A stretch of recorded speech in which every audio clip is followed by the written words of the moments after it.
সকলকে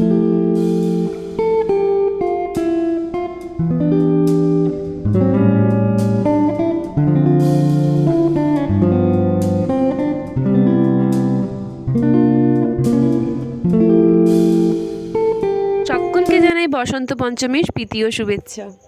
আশা করছি প্রত্যেকেরই পুজোটা ভালো কেটেছে। আমারও কিন্তু মন্দ কাটেনি। এবছর পুজো দুদিন পড়ার জন্য তো প্রত্যেকের মনের মধ্যে একটাই প্রশ্ন ছিল, রবিবার অঞ্জলি দেব না সোমবার। আমি ঠিক করলাম দুদিন ধরেই অঞ্জলি দেব। তো একদিন রবিবার হবে, একদিন সোমবার হবে। অ্যাকচুয়ালি বেশিরভাগ জায়গায় সোমবার দিনটাই পালন করা হয়েছে। তো আগের দিন এখানে রবিবার পালন করার একটাই উদ্দেশ্য, কারণ এটা ছিল মানসিক পুজো।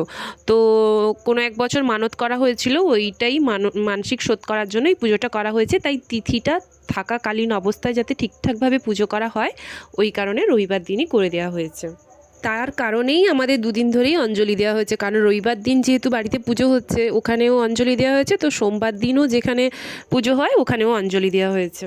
তো যে কোনো দেবী পুজোর আগে মেন হচ্ছে ঘট। তো এখানে ঘট আমাদের গঙ্গা জল দিয়ে করা হয়েছে। তো ঘরটাকে প্রথমে গুছিয়ে নেওয়া হচ্ছে, ঘট এখানে স্থাপন করা হয়েছে।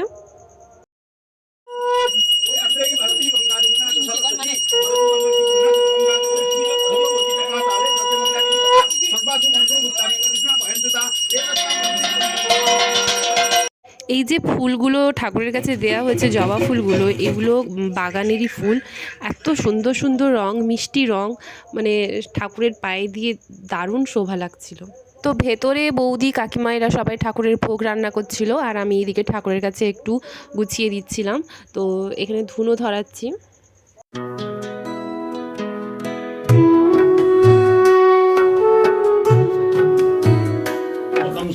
রত্নাকল্পজলং ওম সত্যপাদক সংদেবী ওম চন্দনং বন্দাদি সুরাজা বিদ্যান্নগমাং দমুতি আয়ুষ্যাং বর্ধতে নিত্যং লক্ষ্মীর বস সর্বদা ওম চন্দনং। তারপরে এদিকে সবাই পুষ্পাঞ্জলি দেওয়ার জন্য সবাই প্রস্তুত, ফুল নিয়ে। কে কোন ফুলটা নিচ্ছে ওদিকেই সবার লক্ষ্য। পরম পরাপর পরমেষ্টি গুরুভ্যো নমঃ।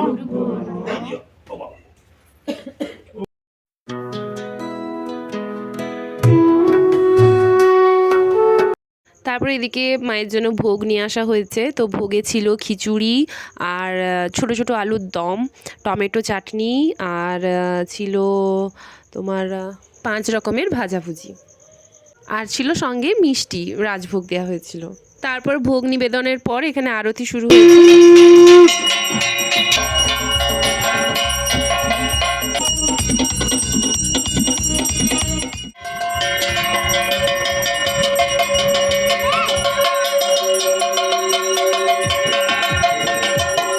আর এই দুজনকে যে দেখলেন, এরা হলো আমার 2 সখী, মানাই আর মিনি।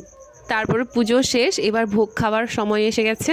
তো এখন বাজে পুরো 3টের সময় ভোগ খাওয়া হয়েছে। তো সারাদিন না খেয়েছিলাম সবাই, তো এখন সবাই মিলে ভোগ খাচ্ছি। ভিডিওটি ভালো লাগলে অবশ্যই সাবস্ক্রাইব করে পাশে থেকো, লাইক কমেন্ট করতে ভুলো না। টাটা।